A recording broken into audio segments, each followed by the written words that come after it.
ஆன்மீகத்திற்கும் மதத்திற்கும் ஒரு விளக்கம் எழுதியிருந்தான் ஒரு புக்ல. எனக்கு இது வரைக்கும் தெரியல. நான் மதவாதி கிடையாது, ஆனால் கடவுள் மீது நம்பிக்கை கொண்டவள். நான் ஜாதிகள் மீது எனக்கு நம்பிக்கை கிடையாது. அதுதான் திராவிட சிந்தனை என்று நம்புகின்றவள் நான். ஆன்மீகத்திற்கும் மதத்திற்கும் ஒரு வித்தியாசம் இருக்கிறதா சொன்னாங்க ஒருத்தன். ஆன்மீகம் என்பது கடவுள் நம்மை பார்த்து கொண்டிருக்கிறார், அவரிடத்தில் நாம் சரணடைவோம் என்று சொல்லுவது ஆன்மீகம்.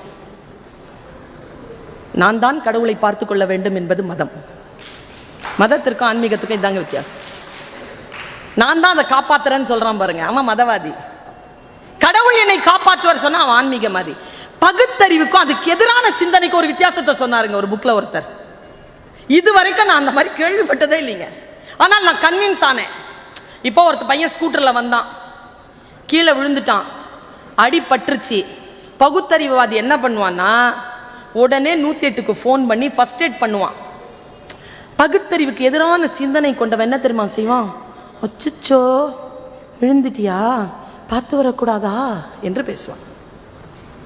பகுத்தறிவு என்பதற்கும் பகுத்தறிவிற்கு எதிரான சிந்தனை என்பதற்கான வித்தியாசம் இதுதான். நாம் இவர்களை அடையாளம் காண வேண்டும். நான் இப்படி சொல்றேங்க, ஏன் படிக்கணுங்கிறத நான் இப்படி சொல்ல ஒரு டீச்சரா சொல்றேன், புரியுதா பாருங்க. கல்வி இருக்குல்ல, ஏன் கற்றவர்களா பார்த்து இவங்க கூட்டிட்டு வந்து மேடையில பேச வைக்கிறாங்க? ஒரு எழுத்தாளரை ஏன் பிடிச்சு போடுறாங்க, பேசுப்பா. படித்த பேராசிரியர்கள் சிந்தனையாளர்களை ஏன் கூப்பிடுறாங்க? கல்வி இருக்கு இல்லைங்க. நான் இன்னைக்கு ஒரு வெளிச்சத்தை, ஒரு திரையை விலக்கி விட்டு போகிறேன். கல்வி என்பது வேறு, அறிவு என்பது வேறு. பல்கலைக்கழகங்களில் படிக்கின்றவர்கள் மட்டும்தான் புத்திசாலிகள் கிடையாது. முத்தமிழறிஞர் கலைஞரோ தந்தை பெரியாரோ எந்த பல்கலைக்கழகத்திலும் படிக்கவில்லை, ஆனால் அவரை பல்கலைக்கழகங்கள் படித்துக் கொண்டிருக்கின்றன. எது அறிவு? அறிவுக்கும் கல்விக்கும் என்ன வித்தியாசம்? இவ்வளவுதான். கல்வி என்பது வெளியிலிருந்து உட்செல்வது, அறிவு என்பது உள்ளிருந்து வெளிப்படுவது.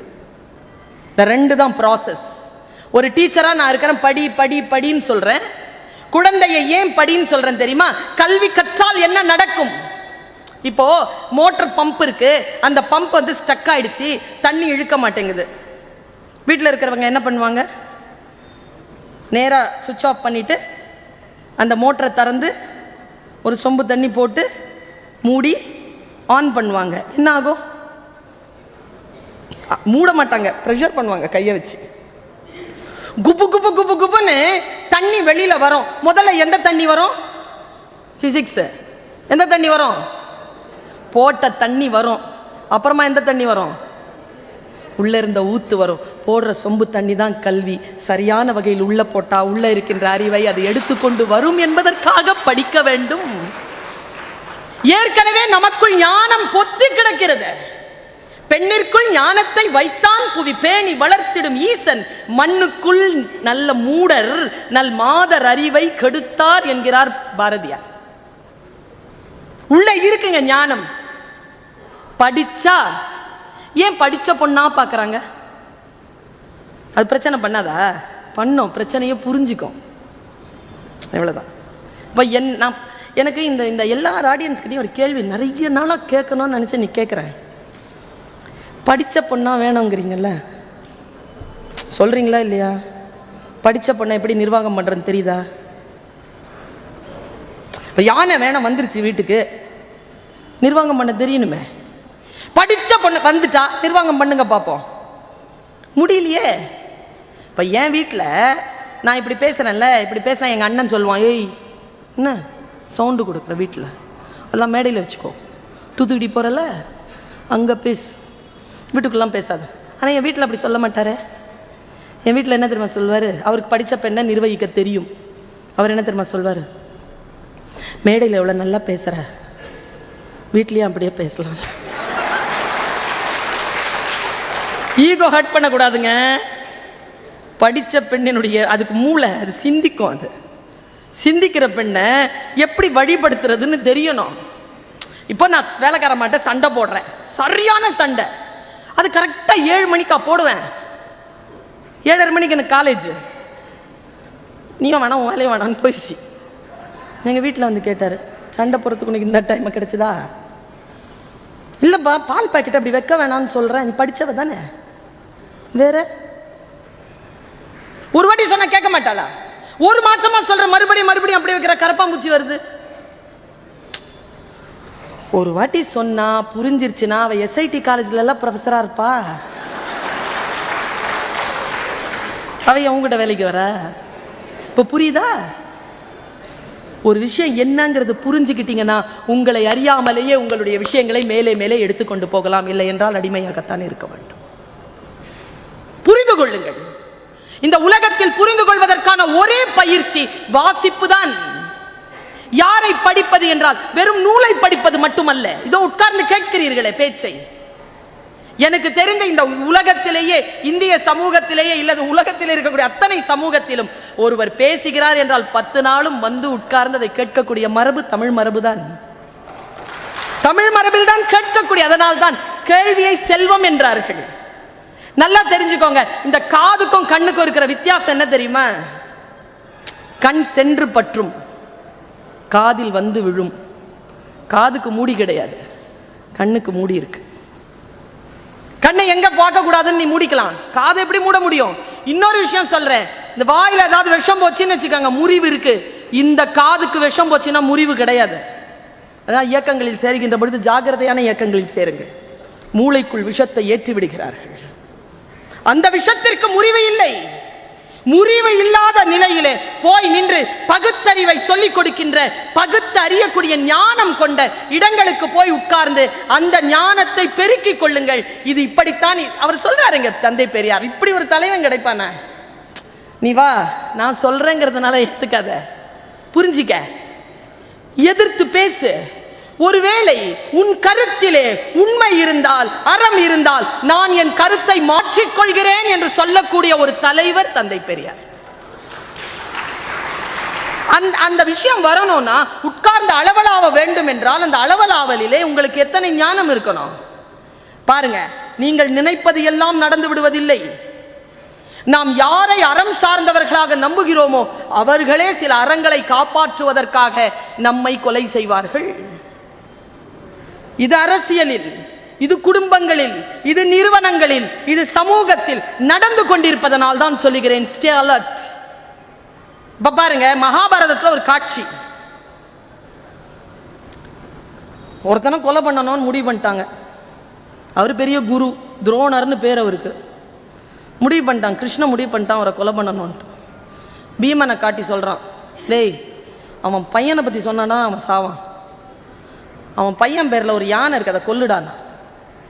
அஸ்வத்தாமன் யானையை கொன்னா, யானை கீழே விழுந்தது, பீமன் கத்தினான். இது வியாசரில் இருக்கிறது. பீமன் கத்தினான், நான் அஸ்வத்தாமனை கொன்றேன் என்று கத்தின உடனே துரோணர் நம்பலைங்க. யார் பொய் சொல்ல மாட்டான் என்று நினைத்தாரோ அந்த தர்மனை பார்த்தான். அந்த தர்மன் சொன்னான், அஸ்வத்தாமன் எனும் யானை இறந்தான் என்று சொன்னான். காதில் கேட்டது, தர்மன் பொய் சொல்ல மாட்டான் என்றை நம்பிய துரோணர் அந்த நம்பிக்கையின் காரணமாக கொலை செய்யப்பட்டார். நீங்கள் பல விஷயங்களை புரிந்து கொள்வதற்கு சில நேரங்களில் சில மனிதர்கள் சொன்னால் அதனுடைய முன்னுரையை மட்டும் படிச்சு பாருங்க. ஜெயகாந்தன் சொல்வார், இப்படியெல்லாமா நடக்கிறது, இப்படியெல்லாம் நடக்கலாமா, இப்படியெல்லாம் நடக்க முடியுமா என்கின்ற அத்தனை கேள்விகளுக்கும் வாழ்க்கை ஆம் ஆம் என்று சொல்லியே நகர்கிறது. பாருங்க, ஒரு புத்தகம் சொல்கிறேன் நான். அந்த புத்தகம் வெனிஸ் நகர வியாபாரின்னு ஒரு புக்குங்க. வெனிஸ் இங்க இருக்குங்க, சின்ன சின்ன சின்ன சின்ன புத்தகங்கள் இருக்கும், போய் படிங்க.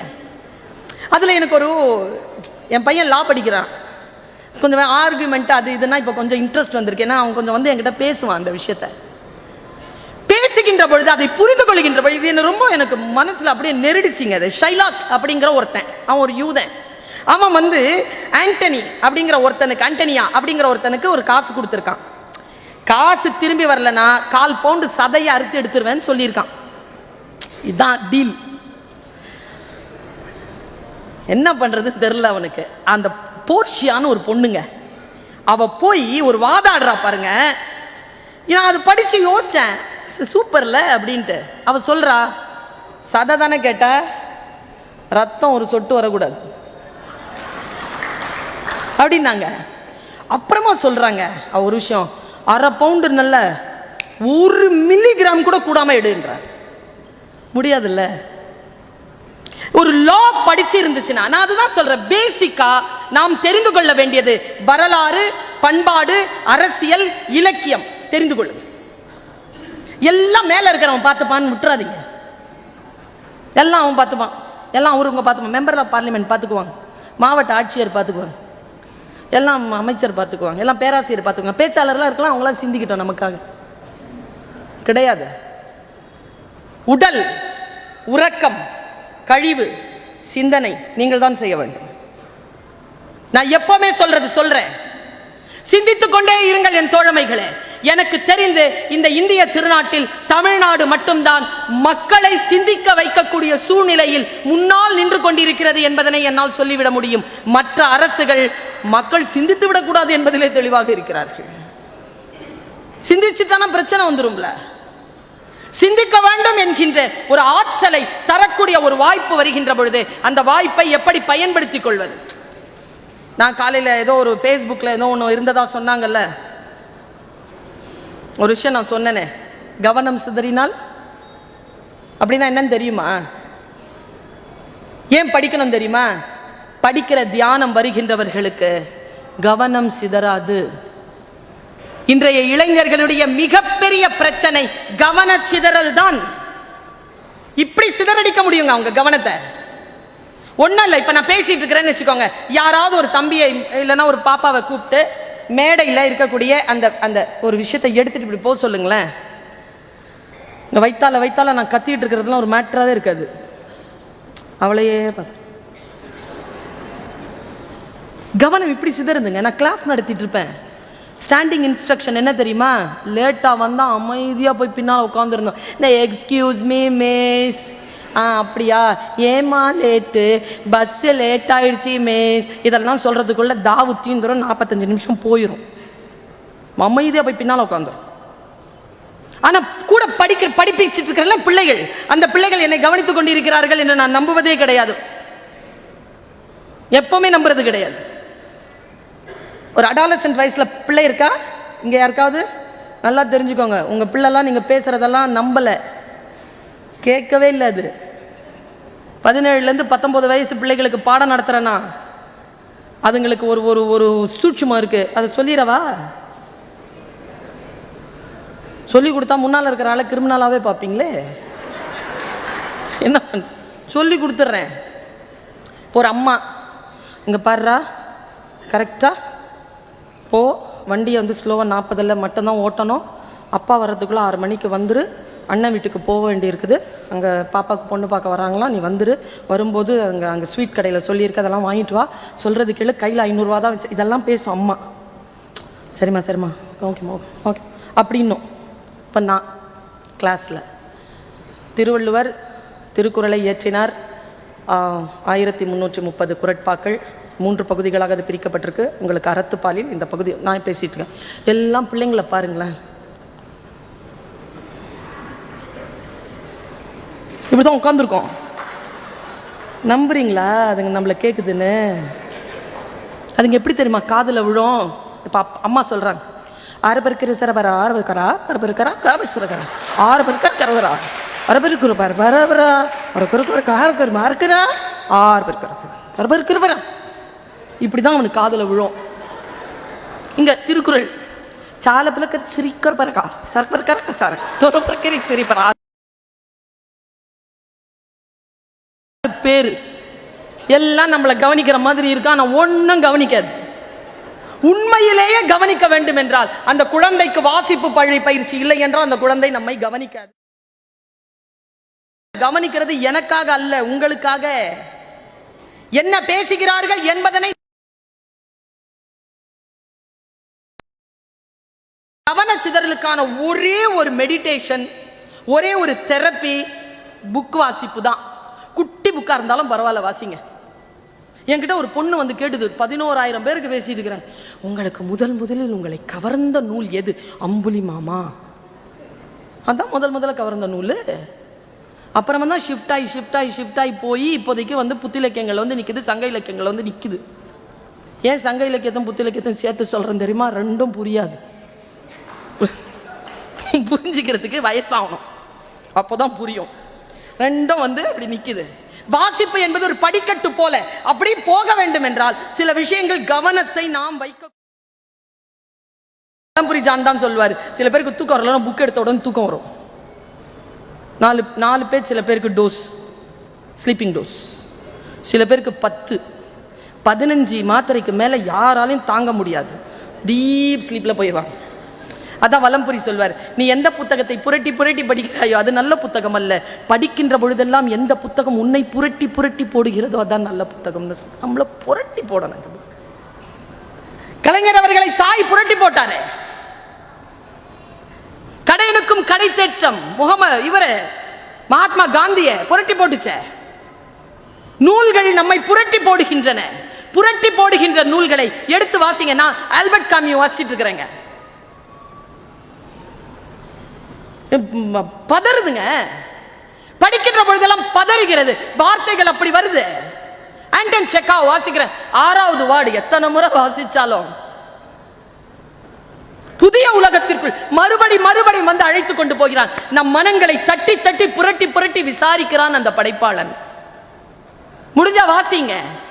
இந்த கவனத்தை சிதறடிக்காமல் இருக்க வேண்டும் என்பதற்காக சொன்னேன்ல, ஒரு சிறிய காட்சி உங்களுடைய கவனத்தை மாற்றும் என்று நான் பல இடங்களில் இதை சொல்லிக் கொண்டிருக்கிறேன். இளைஞர்கள் இருக்கிறீர்கள் என்பதற்காக சொல்லுகிறேன். எப்பவுமே don't allow anybody to distract you.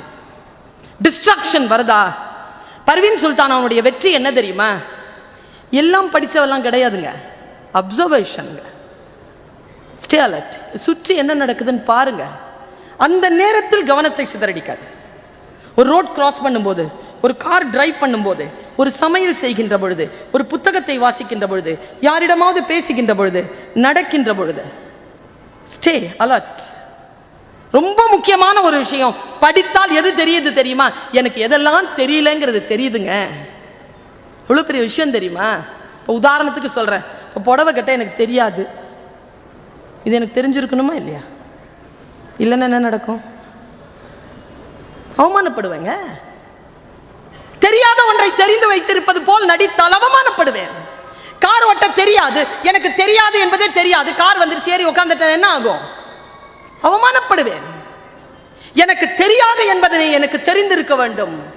தெரிந்து கொள்வதற்கு முயற்சி செய்ய வேண்டும். அதற்கான வெளியை நாம் அதிகப்படுத்த வேண்டும் என்றால், நான் இப்போ சமீபத்தில், நான் இதை எப்படி சொல்றதுன்னு தெரியல, சின்ன பிள்ளைங்க இருக்கிற அவையில் சொல்லிடுறது, கற்றறிந்த அவை சொல்லிடுறேன், எஜுகேஷன் தானே, எனக்கு என்ன சிந்தனை உங்கள். அதான் சொல்வேன், காரல் மார்க்ஸ் இறந்த பொழுது ஏங்கல்ஸ் அப்படித்தானே சொன்னான். அவன் மரணத்தை எப்படி அறிவித்தான்? நாம் எல்லாம் காலமானார், இயற்கை எழுதினார், சிவபதவி அடைந்தார், மண்டையை போட்டார், டிக்கெட் வாங்கினார். கோயம்புத்தூர்ல ஒரு ஆளு 96 அகவையில் என் தாத்தா அகால மரணம் அடைந்தார்னு எழுதினான். ஐயா, 96 வயசுல எப்படியா அகால மரணம்னா? அவன் சொல்றான், போற வயசுல போகாம லேட்டா போனாலும் அது அகாலம் தானே அப்படிங்கிறான். தெரியல எனக்கு. ஆனால் ஏங்கல்ஸ் என்ன சொன்னான் தெரியுமா? என் தோழன் காரல் மார்க்ஸ் சிந்திப்பதை நிறுத்தி கொண்டான். சிந்திப்பதை நிறுத்தி கொள்ளுதல் மரணம்ங்க. மரணம் அடைவது அது. பாருங்க, நான் இப்போ உங்களுடைய சிந்தனையை தூண்டி விடுறேன். நான் மலேசியா போயிருந்தேன். நம்லிஃபான்னு ஒரு அமைப்பு, எல்ஐசிங்க, லைஃப் இன்சூரன்ஸ். எனக்கு சூப்பராக பிடிக்குங்க எல்ஐசி. ஒரு ஒரு ஒரு மோட்டிவேட்டரா நான் ரொம்ப வியக்கிற ஒரு இடங்க அது எல்ஐசி. எங்க சாவுங்க, அதாங்க கேபிட்டல். அதுக்கு முதலீடு சாவு. என்னைக்கு சாவோன்னு தெரியாது பாருங்க. அந்த துக்க நரம்பு பிடிச்சான் அவன். ரெசெஷன் வரும்பொழுது மன்மோகன் சிங் ஆட்சி காலத்தில் மன்மோகன் சிங் கவர்மெண்ட்டுக்கு உதவி செய்யக்கூடிய நிலையில் எல்ஐசி இருந்ததுங்க. அந்த அளவுக்கு அது அப்படி கட்டி காப்பாத்துச்சு. சாவை வச்சுக்கிட்டு, நாம நல்ல நல்ல விஷயங்களை வச்சுக்கிட்டே நம்மளால ஸ்டார்ட் அப்ஸ் கொடுக்க முடியல. அவன் சாவை வச்சுக்கிட்டு எவ்வளவு பெரிய விஷயமா வளர்ந்தான். எல்ஐசினோட எனக்கு பிடிக்கும், நான் போயிட்டேன். எப்பவுமே எனக்கு எப்படின்னா, ஒரு நிகழ்ச்சிக்கு வந்தானா உட்காந்து ஒரு 5 நிமிஷம் அப்சர்வேஷன். யாருக்கு பேச போகிறோம், அவர்களுடைய மனநிலை எப்படி இருக்கிறது, ஆர்கனைஸ் பண்றாங்களா, அவங்களுடைய நோக்கம் எதுவாக இருக்கிறது, தெரியாம பேசிட முடியாது. 11 மணிக்கு கேண்டிங் போய் இறங்கினேன். ஒரு 3 மணி நேரம் கேஎல் இருந்து போய் இறங்கினா பியூட்டிஃபுல் பிளேஸ். சாயந்தரம் 6 மணிக்கு தான் மீட்டிங். வாங்க மேடம், இங்கெல்லாம் சுத்தி பார்க்கலாம். இல்லைங்க, மீட்டிங்னா கூட்டத்தை என்னன்னு தெரியல. இது 2000 பேர் இருக்கிறாங்க, நேஷனல் இன்டர்நேஷ்னல் க்ரௌடு. எனக்கு பல்ஸ் தெரியணும், இல்லைன்னா நான் பேச முடியாதுன்னு சொல்லிட்டு முன்னால் உட்காந்து கேட்டேங்க. நான் இதை சொல்லிடுறேன், யூடியூப்ல சில நேரங்கள் நான் பேசுவதை போட்டிருப்பார்கள். இந்த கருத்தை யாரேனும் கேட்டு இருந்தால் நினைவுபடுத்திக் கொள்ளுங்கள், கேட்காதவர்கள் தெரிந்து கொள்ளுங்கள். பாருங்க, நான் நேராக வந்து முன்னால உட்கார்றேன். ஒரு ஆள் மார்க்கெட்டிங் நடத்துறார். படிப்பு என்பது புத்தக வாசிப்பு மட்டும் அல்ல. உங்கள் அனைவருக்கும் சொல்லுகிறேன், ஆர்ப்பாட்டமாக பேசக்கூடியவர்கள், நகைச்சுவையாக பேசக்கூடியவர்கள், அலங்காரமாக பேசக்கூடியவர்களுடைய பேச்சை கேட்டு கேட்டு கேட்டு அமைதியாக ஆர்ப்பாட்டம் இல்லாமல் பேசக்கூடியவர்களுடைய பேச்சை நாம் அப்படி கடந்துடுறோம். ஆர்ப்பாட்டமாக பேசுகின்றவர்கள் பேச்சை காட்டிலும் சிந்தனையுடன் அமைதியாக பேசுகின்றவர்களுடைய பேச்சை கேட்பதனால் வாழ்க்கையில் பல நன்மைகள் உண்டு. நமக்கு இது புரிவதே இல்லை. என்டர்டைன்மெண்ட் ஃபேக்டரா மாத்திட்டோம் சிந்தனைகளை. கிடையாது, என்டர்டைன்மெண்ட் ஃபேக்டருக்குள்ள போகாதீங்க. எஸ்ரா அவர் சாதாரணமா பேசிட்டு பாருங்க. எஸ் ராமகிருஷ்ணன், மாஞ்செடி என்னை குழந்தை எப்படி வளர்ப்பது என்று சொல்லி தருகிறது. என்ன ஏதோ பெரிய விஷயம் சொல்லலாம், சைலண்டா சொல்லுவாங்க. ஆமாம், நான் அதை பதிய போட்டேன், அதற்கு தண்ணீர் ஊற்றினேன், அதற்கு காவல் போட்டேன். ஆனால் நான் வளர வேண்டும் என்று சொன்ன உயரத்திற்கு அது வளரவே இல்லை. நான் இப்படித்தான் கிளை பரப்ப வேண்டும் என்று நினைத்தேன், அது அப்படி கிளை பரப்பவே இல்லை. அந்த மாஞ்செடி எனக்கு ஒன்றை சொல்லித் தருகிறது. நான் உன் பிள்ளையைப் போல எனக்கு உணவளிப்பதும் பாதுகாப்பு கொடுப்பது மட்டும்தான் உன் வேலையை தவிர அது எப்படி வளர வேண்டும் என்று நீ முடிவு செய்ய முடியாது என்று ஸ்லோவா சொல்லிட்டு போயிட்டாருங்க. இவ்வளோ பெரிய விஷயம் இது. என் பையனுடைய தகப்பனார் என் பையனை அடிக்கிறாரு. என் பையன் ஒரு வார்த்தை சொன்னாங்க, 5 வயசுங்க, படிப்பதனால் எனக்கு புரிகிறது. அப்பா கோமா இருக்கும்போது அடிக்காதீங்கன்னா. நைட்டுக்கு சோறு ஊட்டும்போது ஏண்டா தம்பி எப்படி சொன்னேன்னு கேட்டான். அம்மா தப்பு பண்ணுறம்மா, அடிக்கிறாருமா, பரவாயில்லம்மா, ஆனால் கோமா இருக்கும்போது கூடுதலாக அடி விழுதுமா. சரியில்லை, அது தண்டிக்க வேண்டுமே தவிர நாம் ஒரு குற்றச்செயலில் ஈடுபட்டு விடக்கூடாதுல்ல. குழந்தை எனக்கு அது சொல்லித் தருகிறது.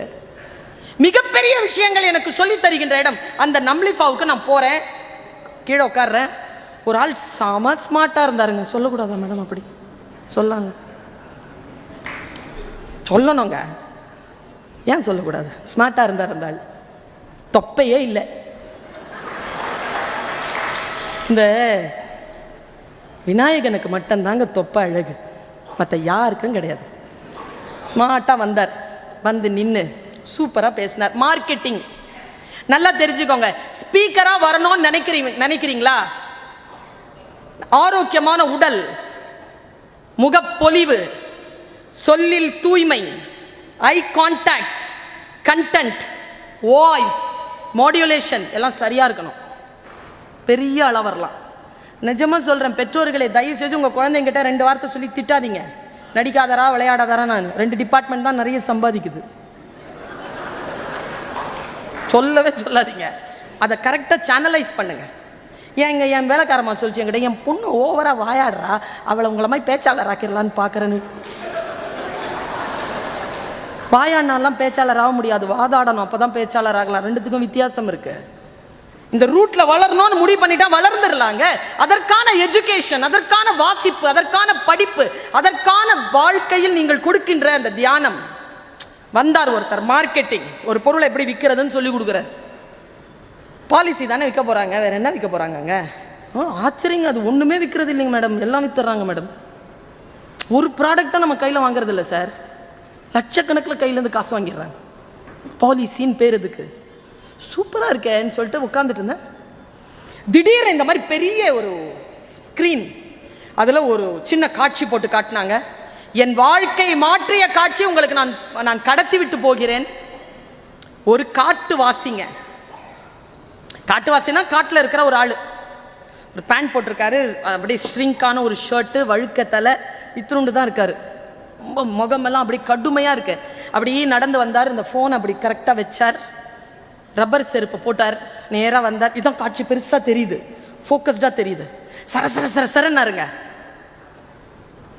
அங்கிருந்து ஒரு பாம்பு வந்துச்சுங்க. பாம்பு நல்ல பெரிய பாம்புங்க, 12 அடி இருக்கும், 12 அடி பெரிய பாம்பு. அப்படியே வந்துட்டு கரும்பாம்புங்க சுற்றி இப்படி வந்து நின்றுச்சிங்க. What a wild beauty. நான் அதை அப்படியே பாம்பை மட்டும் நல்ல ஃபோக்கஸ் இருக்குது அந்த ஃபோனில். அந்த பாம்பையே பார்க்குறேன். என்னடா இது கடவுள், இவ்வளோ அழகு இயற்கை. பாம்பையே பார்த்துருக்கேன். நாம போய் செருப்பை கழட்டிட்டு ஒரு நிமிஷம் அப்படி கிட்ட வந்தாங்க. இதாங்க மார்க்கெட்டிங். எப்பா பாம்பை வச்சு மார்க்கெட்டிங் சொல்லி தந்தாரு அந்த மனுஷன். வந்துட்டு அந்த பாம்பு இப்படி நிற்குதுங்க படம் எடுத்து. என்னங்க பண்ணணும்? பாம்பு கிட்ட வந்தா சுன்னு சொல்லணும், இல்லைன்னா நம்மள மாதிரி ஆளாக இருந்தால் கம்முன்னு போயிடணும். ரெண்டு தானே பண்ணணும், பண்ணலைங்க. இங்கே இருக்கக்கூடிய பெண்களுக்கு சொல்லுகிறேன், இளைஞர்களுக்கு சொல்லுகிறேன், என்ன நடக்கிறது நம் வாழ்க்கையில் அதான் அந்த பாம்பின் வாழ்க்கையில் நடந்தது. அந்த பாம்பு அப்படி நின்றுச்சு. அவன் கிட்ட வராங்க. கிட்ட வரும்போது அந்த பாம்பு மிரளுதுங்க. நான் தாய்ங்க, நான் ஒரு டீச்சர், பேச்சாளர், மற்றதெல்லாம் செலிபிரிட்டி எல்லாம் எடுத்து அந்த பக்கம் ஓரமாக வைங்க.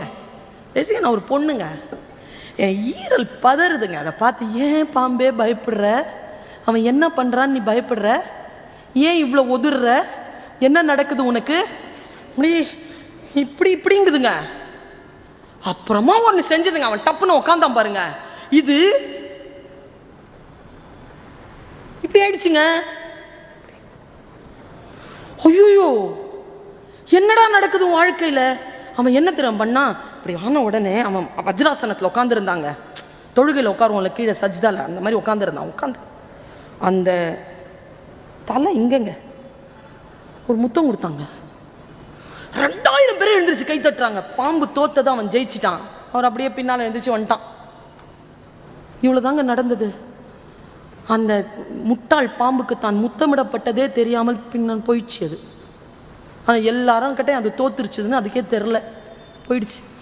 எனக்கு ஆறலைங்க அந்த ஆள் சொன்ன விளக்கம். அதுக்கப்புறமா, மை டியர் ஆடியன்ஸ், அந்த பாம்பு, அந்த காட்டுவாசி, அந்த முத்தம், 3 பேருக்கும் இப்போ விளக்கம் தருகிறேன், நீங்கள் கேட்டுக்கொள்ளுங்கள். அந்த காட்டுவாசி தான் ஏஜென்ட்.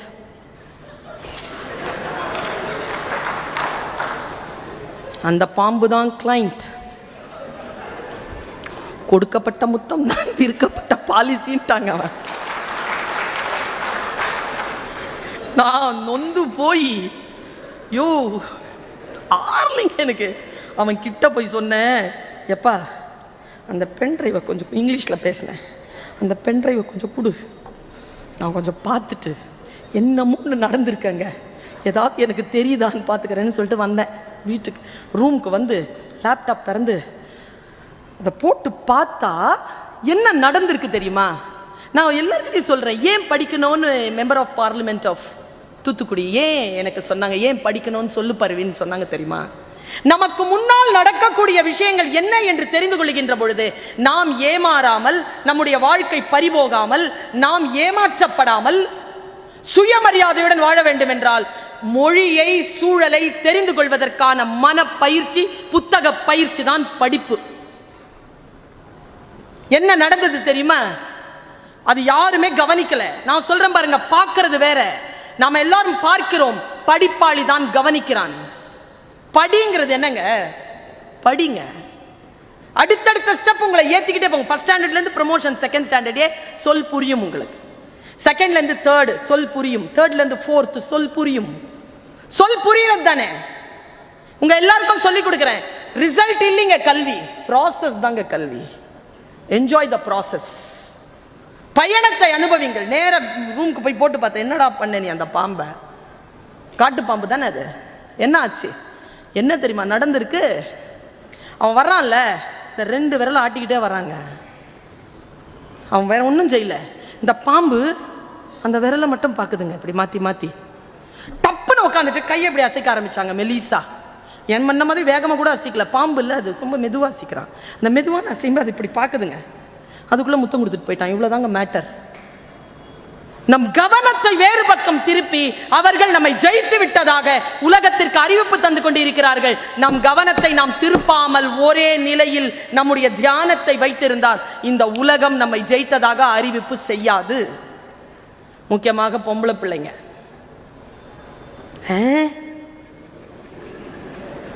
அப்படியா? நிஜமாவா சொல்ற? என் மேல நம்பிக்கை இல்லையா? சொல், கவனத்தை திருப்புகின்ற சொல், மயங்காதீர்கள். ஏனென்றால் இன்றைக்கு சொல்லுகின்ற சொல் நாளைக்கு உங்களுடைய வாழ்க்கையை அடகு வைப்பதாக, இதோ இந்த பாம்புக்கு முத்தம் கொடுப்பதாக அமையும். உங்களுடைய கவனம் சிதறடிக்காமல் இருக்கப்பட வேண்டும் என்றால் நீங்கள் அடிப்படையில் சில வாசிப்புகளை செய்ய வேண்டும். ஒருத்தன் பேசுறாங்க, நீ எப்படி இப்படி பணக்காரனானேன்னு, ஒரு சீன கதை. நீ எப்படி இப்படி பணக்காரன? அவன் ஒரு வார்த்தை சொன்னான், நான் திருடினேன், பணக்காரனானேன். அவனும் போய் திருடிட்டான், அவன் போய் ஜெயில மாட்டிக்கிட்டான். ஜெயில, இது ஒரு கதை. ஜெயில மாட்டிக்கிட்டவன் மறுபடியும் ஜெயில இருந்து ரிலீஸ் ஆகி சொன்னான், நீ திருடின மாட்டிக்காம இருக்கிற எப்படின்னா, நீ யார்கிட்ட இருந்து திருடினன்னு கேட்ட. நான் செல்வந்தர்கள் கிட்ட இருந்து திருடினேன், நான் மழையிடம் இருந்து திருடினேன், நான் மண்ணை வளப்படுத்துவதற்காக அதனுடைய வளத்தை எடுத்தேன், என் வளம் அப்படிப்பட்ட திருட்டாக இருந்தது, உன் வளம் மனிதர்களிடம் இருந்து திருடுபட்டது என்று சீன கதை இப்படி சொல்கிறது. வாழ்க்கையில் வித்தியாசமான வார்த்தைகள் வந்து சேரும். அது நீதியா, நீதி அற்றதா, அதற்கு பின்னால் ஏதேனும் இருக்கிறதா, இன்பம் துன்பம் என்ற இடைவெளியை கடந்து வெறுமை என்கின்ற நிலையில் நாம் நிற்க வேண்டுமா, இருவினை நீங்க வேண்டுமா, அந்த பயணம் எப்படிப்பட்டது என்பதனை வாழ்க்கை தான் நமக்கு சொல்லித் தருகிறது. இந்த வாழ்க்கை பயணத்தில் இருக்கின்ற பொழுது நீ எதுவாக இருந்தாலும், நீ எது பேசினாலும் எனக்கு புரிகிறது என்று சொல்லுவது எவ்வளவு பெரிய விஷயங்க. ஒரு விஷயம் பேசும்போது புரிஞ்சிருச்சுன்னா, இப்ப பாருங்க, நான் ஒரு விஷயம் சொல்றேன், உங்களுக்கு புரியுதா பாருங்க. வாழ்க்கை முழுவதும் முட்டாளாக இருப்பதை விட ஒரு முறை முட்டாள் என்ற பெயர் வாங்குவது புத்திசாலித்தனம். தலையாட்டப்படாது. எக்ஸாமினேஷன் கொஸ்டின் பேப்பர் கொடுத்துருவேன். வாழ்க்கை முழுவதும் முட்டாளாக இருப்பதை விட ஒரு முறை முட்டாள் என்ற பெயர் வாங்குவது புத்திசாலித்தனம். புரிஞ்சுதா மேடம்? தோண்டி எடுத்தாலும் புரியாதுங்க. இப்போ மைக்கு, நான் எப்பவுமே சொல்றது மைக்கு எனக்கு தெரியாது. நான் அக்கா கிட்ட சொல்லிட்டேன் இன்னைக்கு. எங்கள் அக்கா தலையில் கை வச்சுட்டு உட்காந்து, உன்னையும் பெரிய படிப்பாளின்னு சொல்லிட்டு கூப்பிட்டேனே பருவீன், மைக்னான்னு தெரியாதா உனக்கு? அடி முட்டாள் பெண்ணே, மைக் என்றால் எலக்ட்ரான், புரோட்டான், குரோட்டான் அதை சொல்லி கொடுத்தாங்க. இப்போ கற்றுக்கிட்டேன். வாழ்க்கை முழுவதும் மைக் என்றால் என்ன என்று தெரிந்து கொள்ளாமல் முட்டாளாக இருப்பதை விட ஒரு முறை முட்டாள் என்று பெயர் வாங்கி கொண்டு மைக் என்றால் என்ன என்று தெரிந்து கொள்வது புத்திசாலித்தனம். அவமானப்படாதீர்கள். கல்வி கற்பதற்கு அவமானம் ஒரு தடை அல்ல. அவமானப்படுத்தட்டுமே, நான் அவமானப்படாம வந்திருப்பேனா? அக்காவை கேளுங்க, மாண்புமிகு அமைச்சரை கேளுங்க. ஒரு விஷயத்தை எழுதி வச்சுக்கோங்க. நீங்க இவங்க அமைச்சராகவும் மெம்பர் ஆஃப் பார்லிமெண்ட் ஆகும், நான் வந்து ஒரு பேச்சாளராகவும் ஒரு பேராசிரியராகவும் இருக்கிறேன். இந்த இவங்கெல்லாம் ஒரு கட்சியில் மெம்பராக இருக்கிறாங்க அல்லது வாசிப்பாளராக இருக்கிறாங்க, ஒரு கம்பெனியில் வேலை செய்கிறாங்க, அரசாங்கத்தில் வேலை செய்கிறாங்கன்னா ஆண்களுக்கும் பெண்களுக்குமான வித்தியாசம் என்ன தெரியுமா? ஆண்களுக்கு ஒரு 30 வருஷம் 40 வருஷம் உழைப்பு. நாங்கள் இங்கே நிற்கிறதுக்கும் அங்கே உட்கார்றதுக்கும் 1000 ஆண்டு கால போராட்டம் இருக்கு. அந்த 1000 ஆண்டு கால போராட்டத்தை மீறி வந்திருப்பவர்கள் நாம. அதனால் தான் சொல்லுகிறேன், இந்த இனம் 1000 ஆண்டு போராட்டத்திற்கு பிறகு வந்துட்டோம்ல, கீழே போகக்கூடாது. கீழே போகக்கூடாது. முடிந்த அளவு கீழே போகாமல் இருப்பதற்கான அந்த சூழலை ஏற்படுத்துவதற்கு எங்க சின்ன சின்ன பாடல்கள், சின்ன சின்ன விஷயங்கள், டெய்லி மேகசின், ஒரு நியூஸ் பார்க்கிறது, ஒரு சொல்லை புரிந்து கொள்வது, ஒரு சென்டென்ஸ் இருக்கு, அந்த சென்டென்ஸை புரிஞ்சுக்கிறது. இன்னைக்கு இருக்கிற நான் மொழி ஆசிரியை, நான் ஒரு குற்றச்சாட்டை வைக்கிறேன் இந்த சமூகத்தின் மீது. இன்றைய இளைஞர்களுக்கு ஒரு பேங்க் செலான் கூட நிரப்ப தெரியாதுங்க. தமிழோ ஆங்கிலமோ பிழை இல்லாமல் பேச தெரியலைங்க. நான் இந்த குற்றச்சாட்டை வைக்கிறேன். இன்னும் பெரிய விஷயம் என்ன தெரியுமா? குழந்தைங்களை வச்சிருக்கிற பெற்றோர்கள், இப்போ குழந்தைய கூட்டிட்டு வாங்கல, பாப்பா உன் பேர் என்ன? அஸ்வினி. உங்ககிட்டயா கேட்டேன்? அவகிட்ட தானே கேட்குறேன். பாப்பா எங்க படிக்கிற? இந்த ஸ்கூல்ல எல்கேஜி படிக்கிறான். உனக்கு என்ன பாப்பா பிடிக்கும்? அவளுக்கு சாக்லேட்னா ரொம்ப பிடிக்கும். இல்லை நீயே சொல்லிடுவியா? +2 முடிச்சுட்டு ஃபர்ஸ்ட் இயர் ஜாயின் பண்ண வரும்போது கூட செலான கூட நிரப்புறது இல்லை பிள்ளைங்க. அவரே நிரப்புவார். விட்டு அவரே உட்காந்து எக்ஸாமினேஷனும் எழுதி அவரே பட்டம் வாங்கிட்டு போயிடுவார். குழந்தைகளை சிந்திக்கவே விடுவதில்லை. குழந்தைகளை சிந்திக்க விடுங்க. கொஞ்சம் அப்படி விட்டு பாருங்க. வெயிட்டை தூக்க விடுங்க குழந்தைகளை. அதுங்களுக்கு படிக்கிறதுனா ஏன்னா தெரியாமல் போச்சு தெரியுமா? ஏன்னா வெயிட்டை தூக்குறது இல்லை. என்ன மேடம் ரெண்டுத்துக்கும் வித்தியாசம் இல்லை, ரெண்டுத்தையும் இன்டர் கனெக்டட். ஒரு 1/2 கிலோ கையில் புக்கை கொடுத்து கொஞ்சம் கீழே கார் வரைக்கும், பஸ் வரைக்கும், இல்லை ஆட்டோ வரைக்கும் வர சொல்லுங்களேன் அந்த பிள்ளைகளை. வெயிட்டை தூக்காத. நான் ஒரு ரகசியத்தை சொல்லவா? எந்த குழந்தை பெற்றோரின் கையில் இருந்து வெயிட்டை தன் கைக்கு மாற்றிக்கொள்கிறதோ அந்த குழந்தை பெற்றோரை முதிர முதிர பார்த்து கொள்ளும்.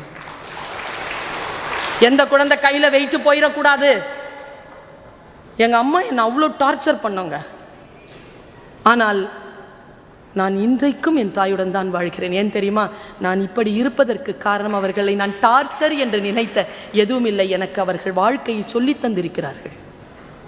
என் காலேஜில் ஸ்கூல்ல புத்தக பைய கையில சாப்பாடு கூட எல்லாத்தையும் எடுத்துட்டு அந்த பொண்ணு வாசலை தாண்டி போனதுக்கு அப்புறமா தான் கொடுக்கறதே. ஏன் இங்கிருந்து கொடுத்து தாண்டி போட்டுமே, எலும்பு முறிஞ்சிருமா? குழந்தைகளை நீங்கள் வசப்படுத்துவதே இல்லை. சின்ன வயசுலயே அந்த குழந்தைகள் என்னென்னமோ கத்துக்குது, படிப்பை தவறு. படிக்கிற பழக்கம் மட்டும் இல்லை, எல்லாம் தெரியுது. வாசிக்கின்ற பழக்கம், ஒன்றை தெரிந்து கொள்ளுகின்ற பழக்கம், ஒரு நாலேஜை பெருக்கிக்கிற பழக்கம். நான் இப்படி சொல்றேன் பாருங்க, இந்த வரிசை தாங்க நம்முடைய மரபு சார்ந்த வரிசையை நான் சொல்லுகிறேன். இதுதான் வரிசை. என்ன தெரியுமா? கல்வி. அறிவு கொடுக்காத கல்வியால் பயனில்லை. அறிவு அன்பை தர வேண்டும், அன்பு தராத அறிவினால் பயனில்லை. அன்பு அருளுக்கு மாற வேண்டும், அருளுக்கு மாறாத அன்பினால் பயனில்லை. அன்புக்கும் அருளுக்கும் இருக்கக்கூடிய வித்தியாசம், அன்பு தெரிந்தவர் மட்டும் வருவது, அருள் தெரியாதவர் மட்டும் வருவது. யாருனே தெரியாது அவங்களுக்காக அருள் வருவது. அருள் துறவுக்கு போகணும். துறவுங்கிறது என்ன தெரியுமா? தீமை செய்தவர்களை தாண்டி அவர்களுக்கு நன்மை செய்வது மட்டுமல்ல, செய்த நன்மையை அங்கேயே கழுவி விடுவது துறவு. துறவு தான் முக்திக்கு போகும்.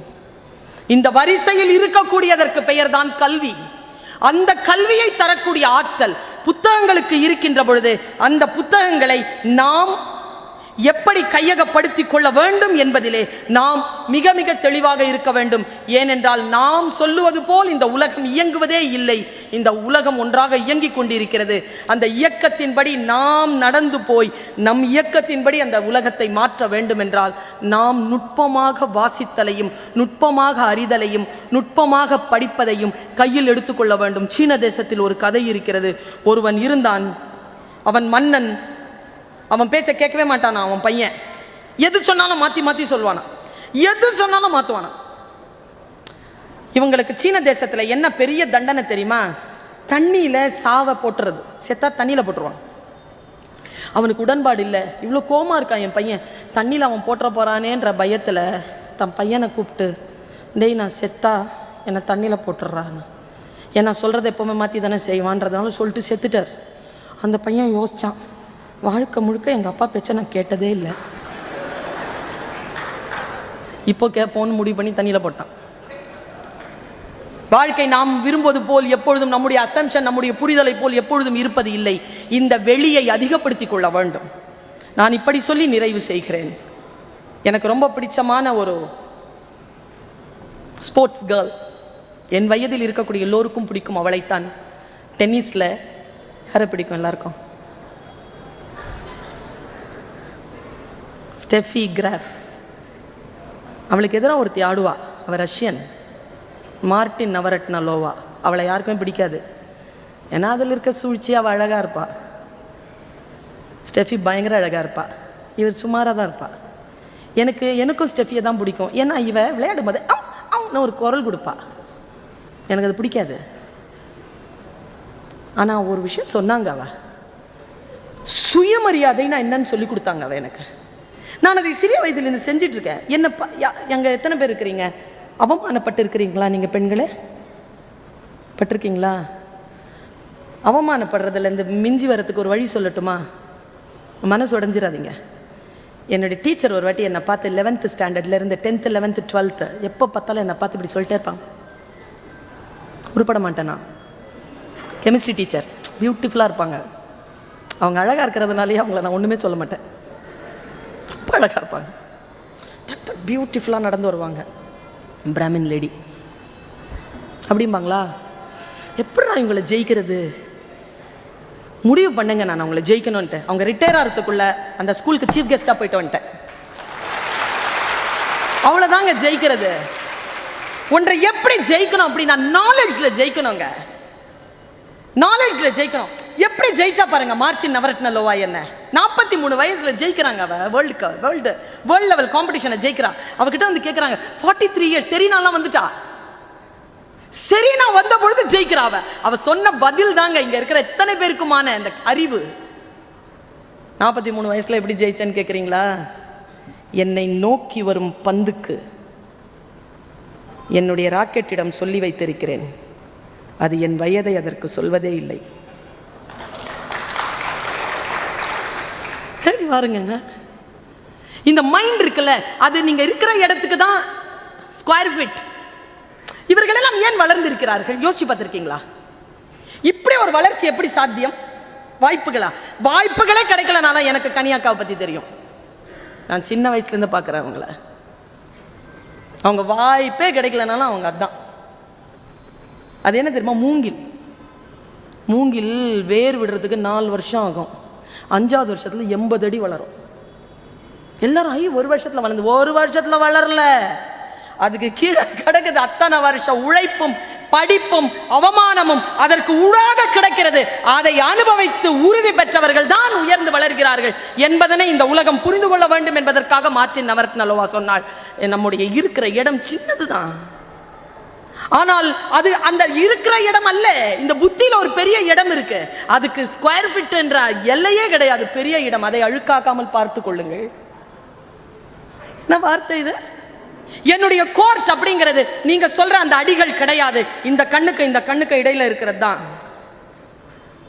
வாய்ப்புகள் உங்களுக்குள் வருகின்ற பொழுது நீங்கள் எழுந்து நின்று அதை களமாட வேண்டும் என்றால் சில புத்திகள், சில அறிவுகள், சில ஞான தேடல்கள், சில படிப்பறிவுகள், சில வார்த்தைகள் கேட்டுக்கொள்வது, தெளிவது, அறிந்து கொள்வது என்கின்ற விஷயம் நமக்கு வர வேண்டும். அறியாமை என்பது தாங்க மோசமானது. புரியாமை என்பது அதை விட கொஞ்சம் குறைவு. தெரியாம இருக்கல பரவாயில்ல, தெரியாதவன் குழந்தை சொல்லிக் கொடுக்கலாம். இது பேனா, இது போனு, இது மைக்கு, தெரியல சொல்லிக் கொடுக்குறேன், தெரிஞ்சுக்கிட்டீங்க. புரியல ஒரு வாட்டி சொல்றேன் புரியல, 2வது வாட்டி விளக்கி சொல்றேன் புரியுது. அறியாமை என்பது என்ன தெரியுமா? இதை இதுவாகும் சொல்வது. இன்றைய சமூகம் அப்படி இருக்கக்கூடாது என்பதற்காகத்தான் அறிவு தேடலில் நாம் போக வேண்டும்.